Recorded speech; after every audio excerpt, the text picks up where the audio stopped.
Good morning everyone. Hi destiny में आप सभी का स्वागत है। हम परमेश्वर के शुक्रगुजार हैं कि परमेश्वर ने हमें फिर मौका दिया कि हम परमेश्वर के कलाम के साथ रूबरू हो सकते हैं। हम ऑलरेडी जो है 24 अध्याय तक लय व्यवस्था जो है वो पढ़ चुके हैं, और सचमुच में बहुत ही प्यारी पुस्तक रही है। और हमने जो है वो बहुत कुछ सीखा है। आज जो है हम 25 अध्याय में हैं और उसकी पहली आयत से सीखने वाले हैं। पर इससे पहले हम सीखें, आइए अपने सिरों को झुकाएंगे और हम प्रार्थना में जाएंगे। हमारे आसमानी बाप, हम आपके शुक्रगुजार हैं, धन्यवाद करते हैं कि आप हमारे परमेश्वर खुदावंद हैं। आपने हमें बनाया है और आप ही ने हमारा उद्धार किया है। खुदावंद, हमारी देह आपका मंदिर है।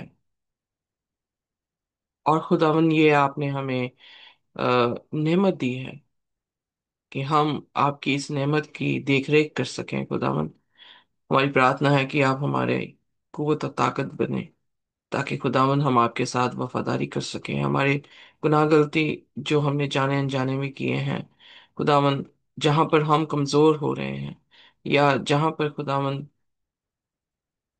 हमने आपकी सुनी नहीं है, खुदावन, उन सभी गुनाहों की क्षमा मांगते हैं।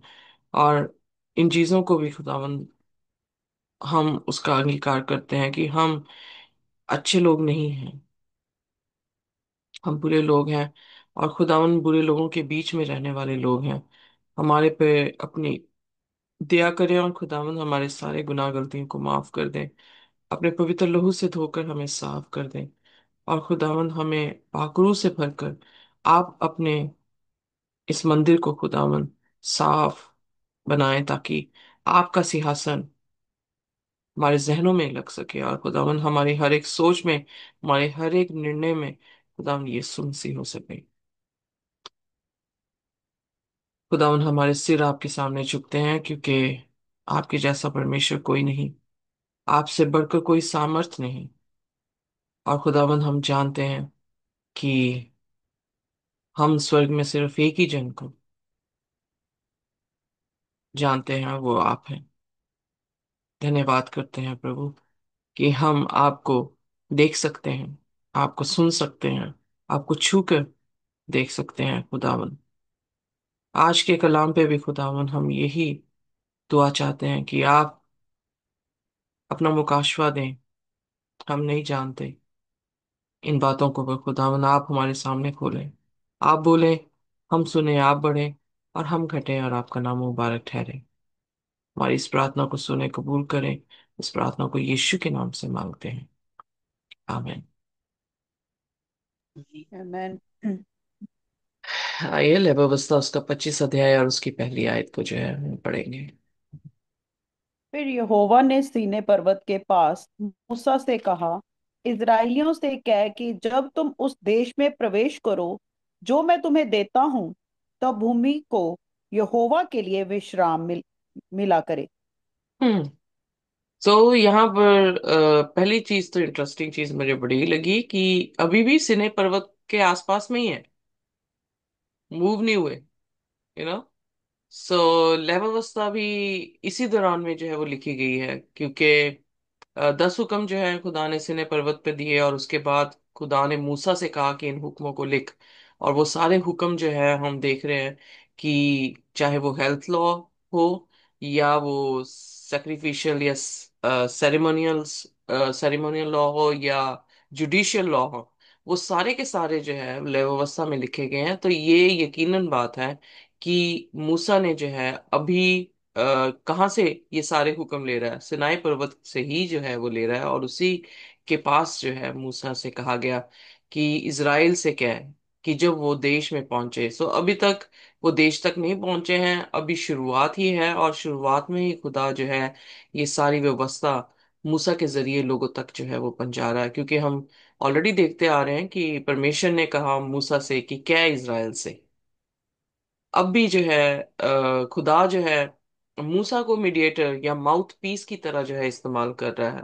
और खुदा के नबी, खुदा के जितने भी यू नो सेवक आए हैं बाइबल में, वो माउथ पीस की तरह जो है उन्होंने काम किया है। यानी कोई भी ना उन्होंने घटाया और ना उन्होंने बढ़ाया, पर जो खुदा का कलाम कहता था वही कलाम उन्होंने जो है वो आगे लोगों तक जो है वो पहुंचाया। सो यहाँ पर भी मूसा जो है खुदा का नबी है, और खुदा से जो हिदायतें, जो व्यवस्था उसने पाई है, वो हिदायतें जो है वो खुदा के लोगों तक जो है वो पहुंचा रहा है। सो यहाँ पर खुदा ने कहा कि जब उस भूमि यानी मुल्क कनान में जब तुम पहुंचो, तब भूमि को यहोवा के लिए विश्राम मिला करे। सो यानी विश्राम इंसानों को भी, और विश्राम जो है वो भूमि को भी जो है वो देने को कहा गया है। अब ये भूमि का विश्राम क्या है, आइए देखते हैं अगली आयत में। 6 वर्षों तो अपना अपना खेत बोया करना, और 6 वर्ष अपनी अपनी दाख की बारी छांट छांट कर देश की उपज इकट्ठी किया करना। परंतु 7वें वर्ष भूमि को यहोवा के लिए परम विश्राम काल मिला करे, उसमें ना तो अपना खेत बोना और ना अपनी दाख की बारी छांटना। जो कुछ काटा हुआ खेत में अपने आप से उगे उसे ना काटना, और अपनी बिन छट्टी हुई दाखलता की दाखों को ना तोड़ना, क्योंकि वह भूमि के लिए परम विश्राम का वर्ष होगा। तो यहाँ आमीन। पर भी हम देखते हैं कि खुदा का पैटर्न जो है, शुरुआत से 6 दिन काम किया खुदा ने और 7वें दिन आराम किया। और फिर यही चीज जो है हमें भी कही गई। दो ही ऐसी इंस्टीट्यूशन है जो शुरुआत में बनाई गई, एक शादी, दूसरा जो है वो सबत का दिन। सो सबत का दिन शुरुआत से लेकर अंत तक जो है वो खुदा के नियमों में और खुदा के पैटर्न में जो है वो देखने को मिलता है। इनफैक्ट 6 साल उन्हें जो है वो खेती बाड़ी करनी थी, पर 7वें साल जो है उन्होंने उस जमीन को ना ही कुछ बोना था और ना ही कुछ काटना था, और वो भूमि को जो है एक रेस्ट मिलना चाहिए था। सो साइंटिफिकली भूमि को जब 1 साल रेस्ट दिया जाता है, तो भूमि भूमि जो है वो अपनी एनर्जी और अपनी स्ट्रेंथ को रिगेन करती है। और जब 7वें साल उसे रेस्ट किया जाए और 8वें वर्ष जो है उसको फिर उपजाया जाए उसमें, तो उसमें बहुतायत से जो है वो क्या आती है, फसल जो है वो उगती है। सो इसलिए साइंटिफिकली भी ये प्रूवन है कि जो खुदा ने व्यवस्था दी है, उस व्यवस्था के कारण जो है धरती भी आराम पाती है, और धरती फिर आराम पाकर जो है वो बहुतायत से जो है फसल जो है उसको देती है। सो इसलिए खुदा ने कहा कि सिर्फ इंसानों को नहीं, बल्कि जमीन को भी जो है वो क्या होना चाहिए, विश्राम होना चाहिए। सो अगली आयत प्लीज। और भूमि के विश्राम काल ही की उपज से तुमको और तुम्हारे दास दासियों को और तुम्हारे साथ रहने वाले मजदूरों और परदेशियों को भी भोजन मिलेगा।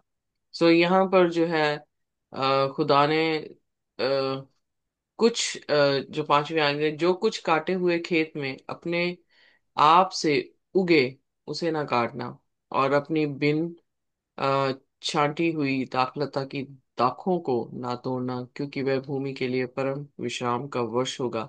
पर उसी के साथ जो है, अगर आपको याद हो, अगर हमने अगर आपको याद हो निर्गमन उसका 16 अध्याय में, तो मन्ना जो है वो 6 दिन गिरता था, राइट। और 6वें दिन जो है वो मन्ना दुगना गिरता था।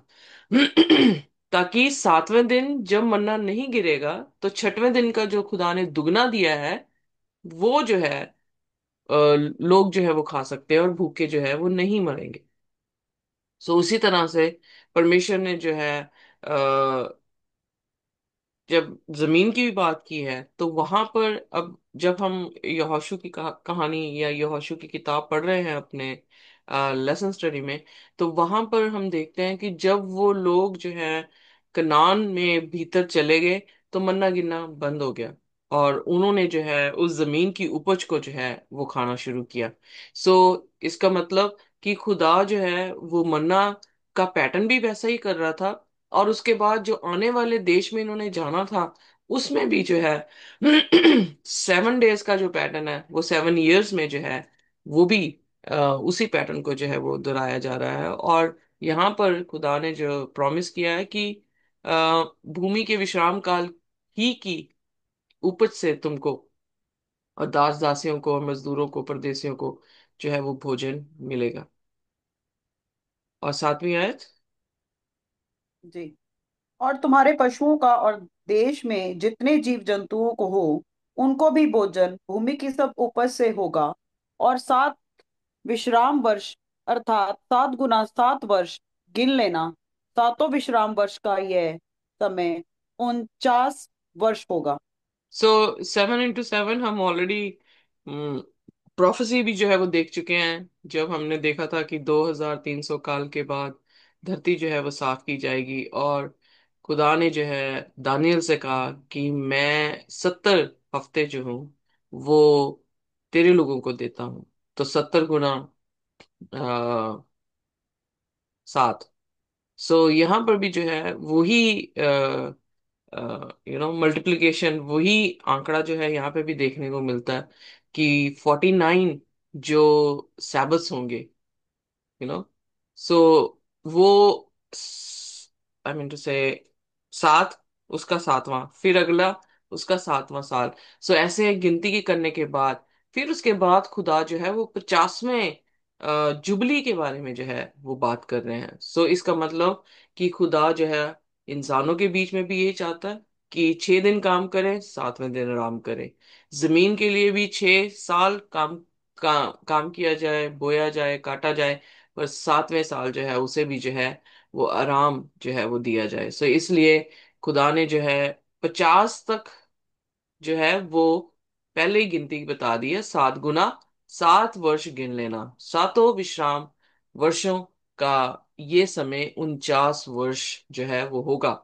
तब 7वें महीने के 10वें दिन को, इफ यू रिमेम्बर, प्राश्चित का दिन था, डे ऑफ अटोनमेंट का दिन था, अर्थात प्राश्चित के दिन जय जयकार के महाशब्द का नरसिंगा अपने सारे देश में सब कहीं फुकवाना। जो 7वां साल था वो एग्जैक्टली 7वें साल के भी जो है 7वें महीने के 10वें दिन को प्रायश्चित का दिन है। तो वहां पर जो है जय जयकार का जो नरसिंगा है उसे जो है वो फूंकने के लिए खुदा ने कहा। जैसे हम ऑलरेडी देख चुके हैं, ट्रम्पेट जो है वो खुदा की महिमा के लिए इस्तेमाल होता है। ट्रम्पेट जो है वो वॉर का संदेशा जो है वो देता है, और ट्रम्पेट जो है लोगों को प्रायश्चित करने वाले दिन के बीच में जो है वो लेकर आता है। अगर खुदा के व्यवस्था के अनुसार सारी चीजें की गई हैं, तो डेफिनेटली है कि महाशब्द महाशब्द जो है वो यीशु मसीह की दूसरी आमद के लिए भी जो है वो इस्तेमाल किया गया है कि आखिरी तुरही जो है वो फूकी जाएगी। दूसरा पहला थिस्सलुनीस का 4 उसकी 16 आयत में जो है हमें देखने को मिलता है। कहने का अर्थ है कि वो एक परम पवित्र जो है वो दिन होगा जिस दिन लोग जो है वो प्रायश्चित के दिन सभी इकट्ठे होंगे, और फिर वहां पर जो है नरसिंगा जो है वो फूका जाएगा। और वो नरसिंगा जब फूका जाएगा, आइए देखें 10वीं आयत में। कौन सी सिस्टर, पहला थिस्सलुनी? नहीं, अच्छा नहीं, ओके, पढ़ने पहला थिस्सलुनीस का 4 उसकी 6 आयत और 16 आयत, सॉरी। जी। 16, क्योंकि प्रभु आप ही स्वर्ग से उतरेगा। उस समय ललकार और प्रधान दूत का शब्द सुनाई देगा और परमेश्वर की तुरी फूकी जाएगी, और जो मसीह में मरे हैं वे पहले जी उठेंगे। सो आमेन। यहाँ मैन यहाँ पर भी जो है हम ये देख रहे हैं कि खुदा जो है वो ट्रम्पेट का इस्तेमाल कर रहे हैं, महाशब्द का इस्तेमाल किया जा रहा है, ललकार का जो है वो शब्द इस्तेमाल किया जा रहा है, क्योंकि उन लोगों के लिए जो खुदा यीशु मसीह के इंतजार में है उनके लिए तो ये शादमानी होगी। उनके लिए जो था वो खुशी का जय जयकार का जो है वो ये ललकार होगी। इसलिए खुदा जो है वही सेम पैटर्न, वही सेम चीजें जो हैं वो प्रकाशित वाक्य में और पौलुस जो है उसे अपनी पत्रियों में जो है वो इस्तेमाल कर रहे हैं। क्योंकि जैसे मैंने पहले भी कहा, नए नियम की बुनियाद ही पुराना नियम है, और नए नियम की शिक्षा ही जो है वो खुदावन के पुराने नियम की व्यवस्था के ऊपर जो है वो आधारित है। इसलिए पुराना नियम और नया नियम दोनों मिलकर जो है एक पूरी अच्छी पिक्चर को जो है, तस्वीर को खुदा की जो है वो दिखाते हैं। सो आइए देखते हैं अब 10वां वचन। ओ वेट अ मिनट, नहमाया उसका 10 अध्याय और उसकी 31 आयत एक बार फिर पढ़ेंगे। किसकी किसकी सिस्टर जी? नहमाया, नहमिया उसका 10, नेमिया। 10 उसका 31।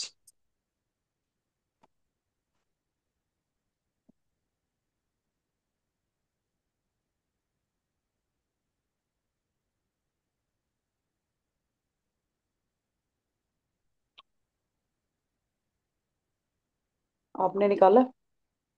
मैंने, हाँ जी। या मैंने निकाला, अंग्रेजी में निकाला, हिंदी में निकाल देती हूँ।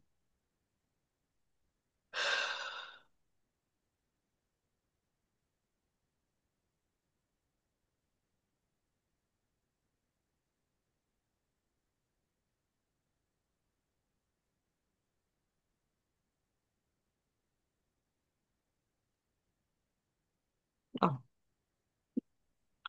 नेहमिया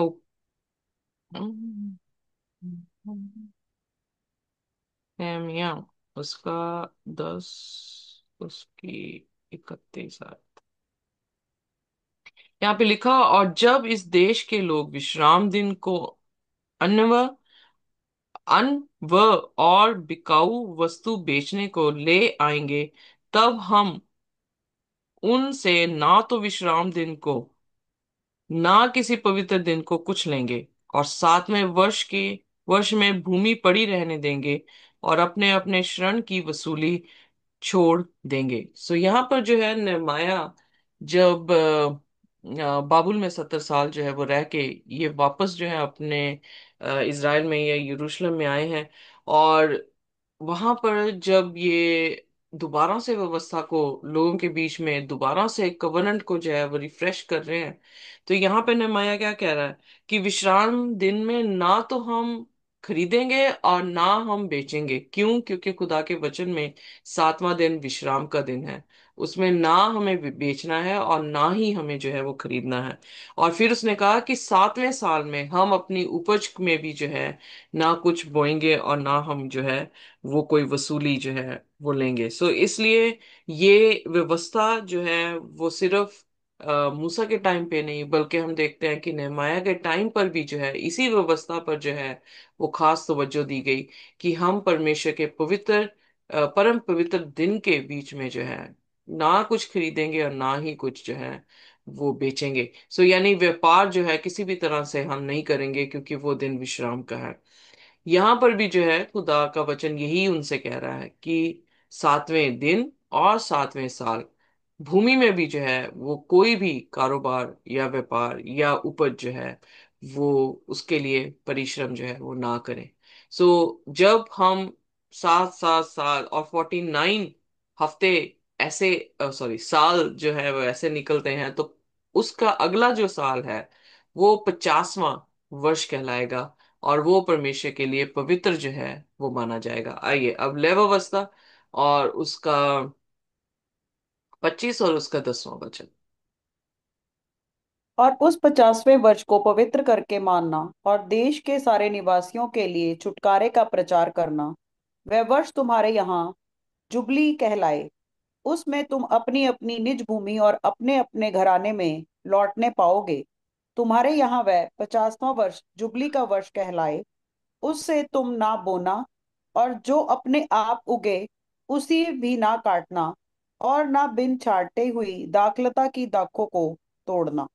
हम्म। क्योंकि वह जो जुबली को वर्ष होगा वह तुम्हारे लिए पवित्र होगा।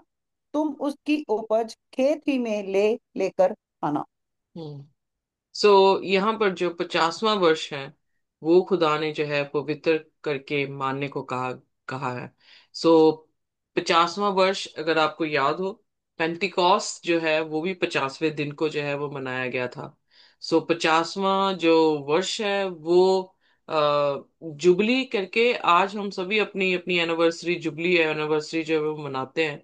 कहाँ से शब्द आया है? खुदा के वचन से शब्द आया है, क्योंकि खुदा जो है वो 50वें वर्ष को पवित्र ठहरा रहा है। और उस समय भी जो है वो निज भूमि में ना ही कुछ उगाना है ना ही कुछ बोना है, अपने आप जो उगे तो अपने खेत में उसे जो है वो खाना। सो ये खुदा का जो था वो हुक्म था। और अगर हम ध्यान दें कि यहाँ पर एक वर्ड आपने बोला, 50वें वर्ष को पवित्र करके माना और देश के सारे निवासियों के लिए छुटकारे का प्रचार करना। तो पेंतिकॉस्ट के दिन में क्या हुआ था? पेंतिकॉस्ट के पवित्र दिन भी आत्मा। छुटकारे का प्रचार किया गया था, जो कि यीशु मसीह के वसीले से जो छुटकारा होना था। सो उस वर्ष तुम्हारे यहाँ जुबली कहलाए, उसमें तुम अपनी अपनी निज भूमि और अपने अपने घराने में लौटने पाओगे। सो जब हम प्रेरितों का काम उसकी पुस्तक को जो है वो पढ़ते हैं, उसके दूसरे अध्याय में, तो लोग जो हैं जो विदेशी बने बने हुए थे, वो सब क्या कर रहे थे? वो सब जो है अपने अपने घरों से आए हुए थे। आए हुए थे।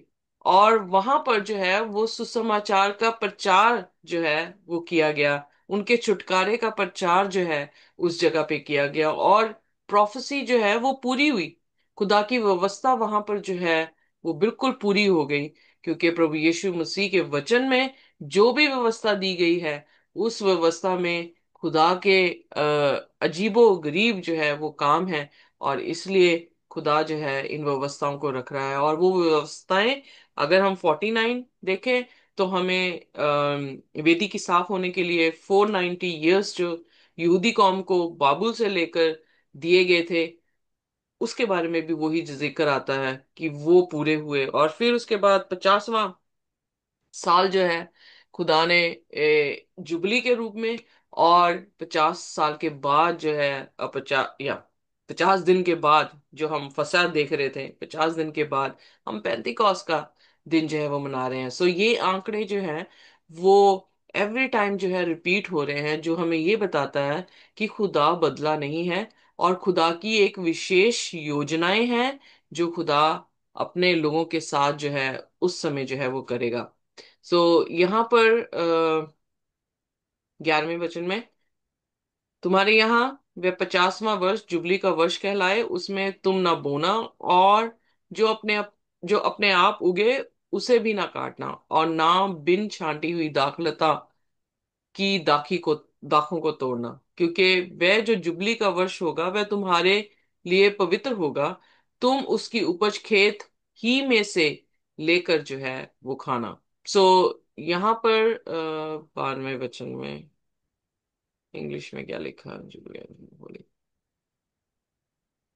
एनिवर्सरी। या जुबली एनिवर्सरी की बात कर रहे हैं खुदा। और यहाँ पर जो है खुदा ने ये कहा कि ये भी दिन जो है तुम्हारे लिए क्या होगा? पवित्र होगा। सो इसलिए बी केयरफुल। कुलसियों में जब पौलुस कह रहा है कि कोई भी तुम्हें जज ना करे सब्बत के दिनों के लिए और व्यवस्था के नियमों के लिए, तो उसका अर्थ यही था कि जो सेरेमोनियल लॉज हैं या फीस्ट हैं, क्योंकि यीशु मसीह ने वो सारी चीजें जो है वो पूरी कर दी हैं, तो अब हमें इसके लिए कोई भी जो है वो जज ना कर सके।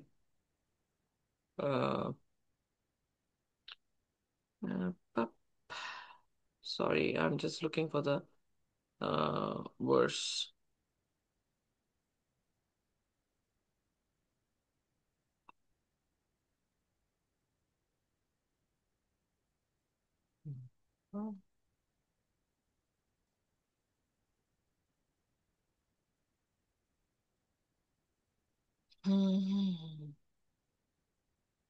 आइए देखते हैं कुलसी उसका 2 उसकी 14 है। जी।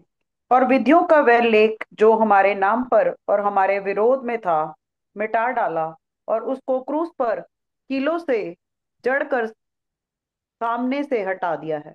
ओके, सो यहाँ पर पौलुस कह रहा है कि उसे क्रूज पे मतलब ठोक दिया गया है ऑर्डिनेंसेस को, व्यवस्था को।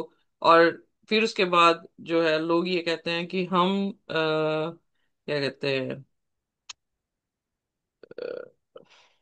हमें जो है वो व्यवस्था को नहीं मानना है। अब यहाँ पे पौलुस जो है वो ओल्ड टेस्टामेंट को देख के बात कर रहा है।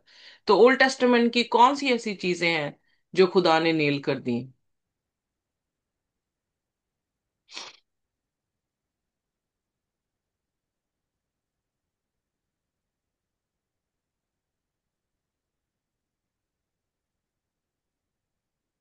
हम्म।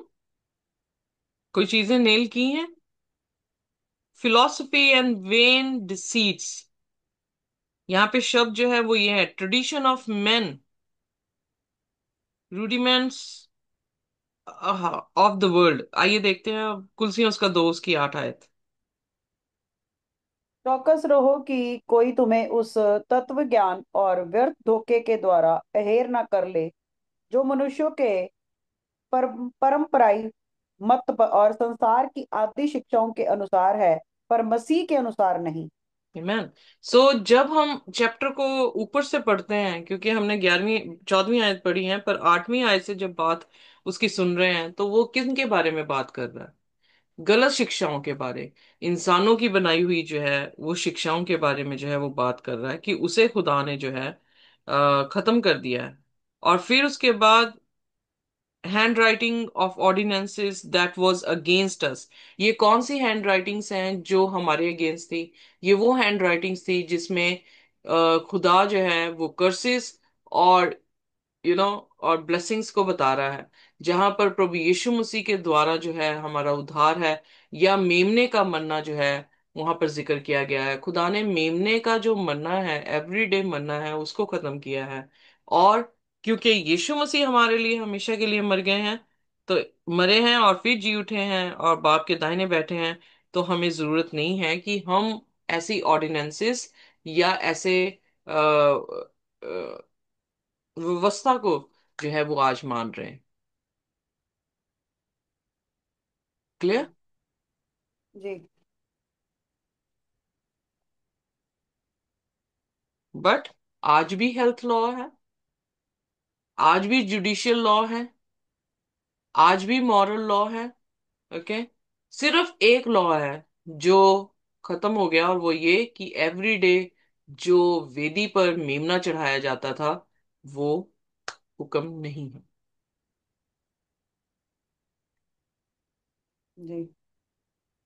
सो आइए देखते हैं अगली आयत, लेव्यवस्था उसकी 25 और उसकी 13वीं आयत। हाँ, इस सॉरी जुबली के सॉरी सिस्टर वर्ष, जी, sorry sorry sorry. Could you please go back? कुलसियां उसका 2 और उसकी 16 आयत थी जो। क्योंकि खाने पीने या पर्व या चांद या सब्बत के विषय में तुम्हारा कोई फैसला ना करे, क्योंकि ये सब आने वाली बातों की छाया है, पर देह वस्तुएं मसीह की हैं। ओके, सो यहाँ पर किसके बारे में बात की है? क्या ये मॉरल लॉ का चौथा हुक्म सब्बत के बारे में बात कर रहा है? नहीं, ये वो सब्बत के बारे में बात हो रही है जिसे हर फीस्ट को भी सब्बत कहा गया है। विश्राम दिन, हर 7 साल का जो धरती को विश्राम देना, उसको भी जो है वो कहा गया है। और फिर 50वें दिन को भी जो है पवित्र पवित्र दिन जो है वो कहा गया है। सो अंग्रेजी में लिखा, लेट नो मैन देयरफॉर जज you in meat or in drink or in respect of an holiday or of new moon and or of sabbath days. So क्यों? क्योंकि ये सारी शैडो थी। तो बहुत सारे प्रचारक जो है वो ये कहते हैं कि सब्बत का दिन जो कि चौथा हुक्म है वो सिर्फ शैडो थी। वो शैडो जो है वो पौलुस कहता है कि खत्म कर दी गई है। अब कोई तुम्हें जज ना करे। और अब क्या करें? अब जो है आप सब्बत छोड़ दे मनाना, और संडे को जो है आप वर्शिप कर सकते हैं। It's not talking about that. वो ट्रेडिशंस की बात कर रहा है, सेरेमोनियल की बात कर रहा है, और उन सेरेमोनियल की बात कर रहा है जिसमें हम प्रभु यीशु मसीह की छवि को देख रहे थे। पर जब यीशु मसीह आकर उसे कंप्लीट करके चले गए, उसके बाद हमने वो चीजें करनी बंद कर दी। क्लियर? जी। ओके। सो आइए देखिए, लेवावस्था उसका 23 और उसका 13वां, ओ सॉरी, 25 उसका 13वां। I am sorry. इस जुबली के वर्ष में तुम अपनी अपनी निज भूमि को लौटने पाओगे, और यदि तुम अपने भाई बंधु के हाथ कुछ बेचो व अपने भाई बंधु को कुछ मोल लो, तो तुम एक दूसरे पर अंधेर ना करना। ओके। सो जुबली वर्ष में निज भूमि को लौटा देने की जो है वो बात की गई है। निज भूमि को लौटने पाओगे। सो एग्जैक्टली जैसे पेंतिकॉस का दिन था, मुझे नहीं पता कि वो 50वां साल भी उनका था। पर वो 50वां दिन जरूर था फसा के बाद। सो इसलिए हम देखते हैं कि वो फसा मनाने के लिए जो है एक जगह पे एकत्रित होते थे, अपने अपने देशों से जो है वो आते थे, और वो चीज हमने पेंतिकॉस के दिन में भी जो है वो देखी है। यहाँ पर जो है वेरी इंटरेस्टिंग कि खुदा इस वर्ष में अपनी अपनी भूमि को लौटने के लिए जो है वो बात की गई है। सो खुदा जो है बड़ा से कि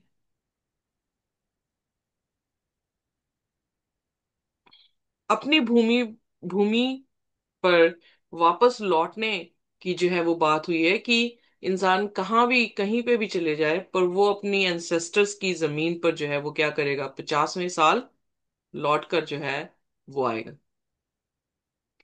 और यदि तुम अपने भाई बंधु के हाथ कुछ बेचो, वह अपने भाई बंधु से कुछ मोल लो, तो तुम दूसरे पर अंधेर ना करना, मतलब किसी भी तरह से गोलमोल चीजें मत करना।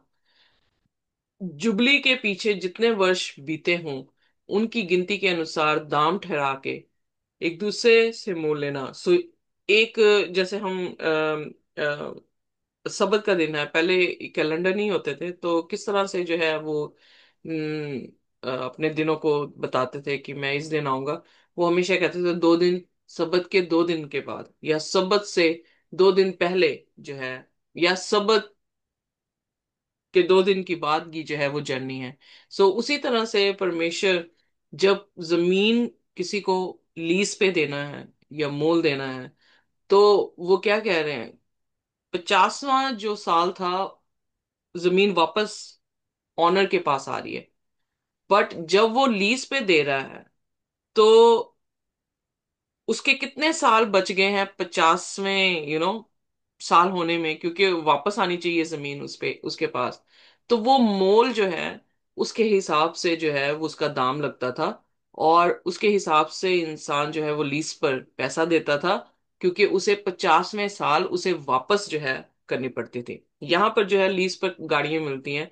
तो जब हम लीज पे गाड़ी लेते हैं, तो हमारा कॉन्ट्रैक्ट होता है कि हम 3 साल जो है इस गाड़ी को चलाएंगे, या 4 साल इस गाड़ी को चलाएंगे।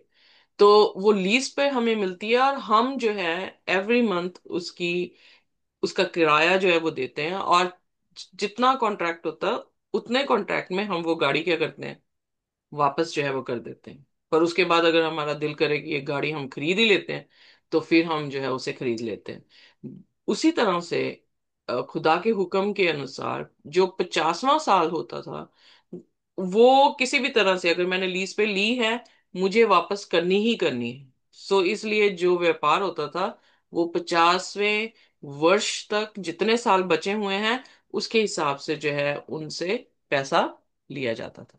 क्लियर? जी। या ओके, लवली। सो इसके बारे में और हम सीखेंगे, जो कि अगले दिन हम सीख पाएंगे। सो इसलिए इसको हम यहीं पे जो है वो खत्म करते हैं, क्योंकि खुदा ने ये जमीन भी जो है वो लीज पे दी है। तो एक दिन ये जमीन भी जो है खुदा वापस इंसानों से जो है वो ले ले। लेगा, और फिर 50वें साल में वापस लेकर दोबारा लीज पर जो है वो देगा। सो इसलिए बाइबल में जिक्र आता है प्रभु यीशु मसीह जब आएंगे, तो ये जमीन 1000 साल के लिए क्या हो रही है, ऐसी पड़ी रहेगी। यस। Remember hallelujah. प्रकाशित वाक्य हालेलुया। प्रकाशित वाक्य उसके 20 अध्याय में। और फिर दोबारा से ये जमीन, नई आकाश और नई जमीन बनाकर परमेश्वर फिर दोबारा से लीज पे दे रहा है। So yes. यू नो खुदा का हुक्म और खुदा अपने हुक्म के अनुसार, मुझे ज्यादा इतना ज्ञान नहीं, पर मुझे इतना पता है कि खुदा अपने हुक्म के अनुसार हर चीज करता है, और वो कभी भी बदलता नहीं है। So this is what gonna happen, पर इसके बारे में ज्यादा और पढ़ेंगे कल। आज हम यहीं पे खत्म करेंगे, और हम प्रार्थना करेंगे परमेश्वर से कि खुदा हमें अकल दे, ताकि हम तेरी खूबसूरती को इसी तरह से देखते रहें, और तेरी तारीफ, जय जयकार की ललकार जो है हम इसी तरह से जो है वो करते रहें। कोई भी जन जो है वो हमारे लिए प्रार्थना कर सकता है।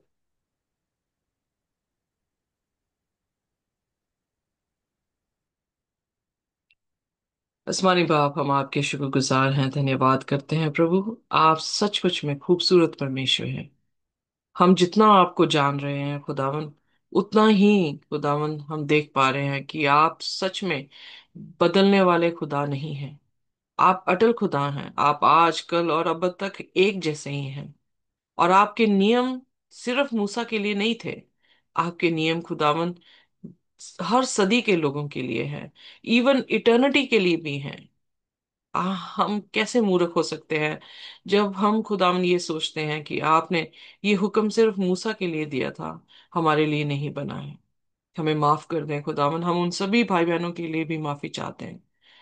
हमारे अपने माँ बाप, अपने भाई बहन, अपने बच्चे, खुदावन उन सभी के लिए माफी चाहते हैं जिन्होंने आपको मिसअंडरस्टूड किया है, जो आपको समझ नहीं पा रहे हैं। पर हमारी प्रार्थना है खुदावन कि आप हमें अकल और बुद्धि दें। आप हमें ये आंखें हमेशा के लिए बख्श दें जो आपकी खूबसूरती को आपकी व्यवस्था में देख सके, और हम आपके जय जयकार कर सकें आपको। वो दिन जब आखिरी तुरंत आप फूकेंगे और जो मुर्दे हैं जिलाए जाएंगे, खुदावन हम आपकी तारीफ करेंगे। और हम तो शादमान होंगे क्योंकि हम आपकी इंतजार में हैं खुदावन कि आप कब आएंगे और कब हमें लेकर जाएंगे। हमें हर एक पाप से बचा कर रखना खुदावन, ताकि हम किसी भी तरह से डूब ना सकें, किसी भी तरह से हम आपसे अलग ना हो सकें खुदावन। हमें कुव्वत और ताकत और अक्ल बख्शना, ताकि हम जो सही है उसको सही देख सकें और जो गलत है उसे गलत, और कोई भी ऐसा काम ना करें जो आपकी व्यवस्था के खिलाफ में हो। हमें ब्लेस करें। इस प्रार्थना को यीशु के नाम से मांगते हैं, आमीन। आमेन। क्या आमेन। तो परमेश्वर की शांति और उसका अनुग्रह हमारे साथ जब तक हम प्रभु यीशु मसीह को रूबरू ना देख लें, इसी तरह से बना रहे। आमीन। आमेन।